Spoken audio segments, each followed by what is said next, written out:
Good morning. Thank you for everything that you do. I really enjoy reading your blog posts as well as listening to the podcast. It's been a great wealth of information. My question pertains to COVID-19 and the housing market. My wife and I are planning on moving to the Washington, D.C. area in the next 3 months, where I'm picking up a new job. I am currently in fellowship and I have, as I said, 3 months to go. I have no savings whatsoever. I've basically been dedicating it towards getting rid of loans, which I have successfully done at this point.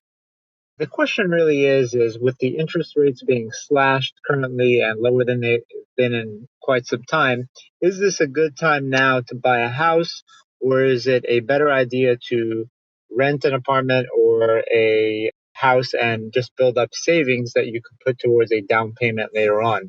As it stands right now, yes, the interest rates are low, but I have no money to put towards a down payment. So I may be dealing with variable interest rates or physician loan type situations. Your insight on this matter would be extremely useful. And thanks again. Okay. So it's interesting. I get all the same questions, but they're all phrased now that COVID-19 has happened, or now that there's a bear market, should I do it differently? Does that change things? Well, no, it really doesn't change things. You should still buy a house when your personal and your professional situation are stable. So as a general rule, I don't think residents and fellows should be buying houses most of the time. Maybe if you know you're going to be in one place for 5+ years, it's worth the gamble. But on average, it's about 5 years to break even. So a 3-year residency, 4-year residency, you're probably going to lose money. Doesn't mean you can't buy a house. You can probably make up for the money you lost as a resident on a house. Just realize that on average, you're probably going to lose money buying as a resident in those sorts of shorter residencies. And even at a 5-year residency, it's a 50-50 proposition once you take into account all the transaction costs. So in general, that means residency and fellowship are not great times to buy a house. You're not in a professional, stable professional situation. So this doc, however, is leaving fellowship.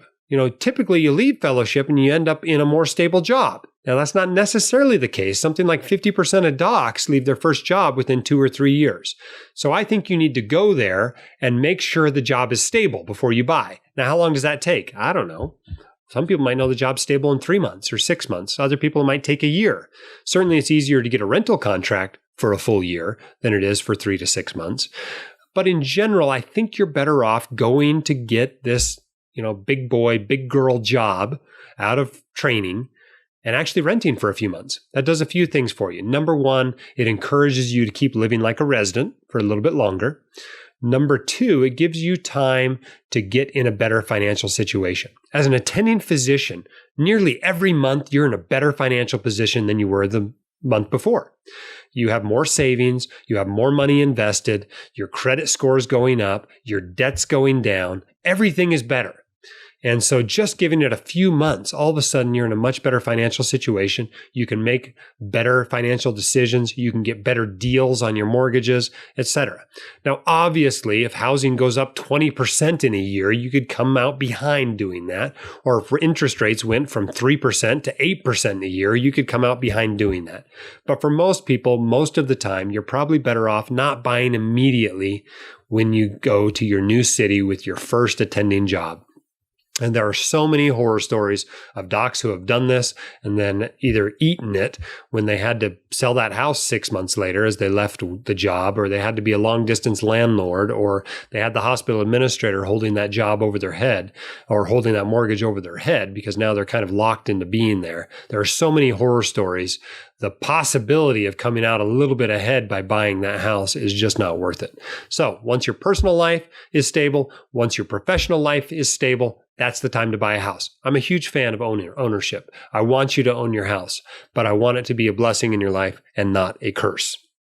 If you want your questions answered by the White Coat Investor, record your question at whitecoatinvestor.com/YQA or click the link in the description.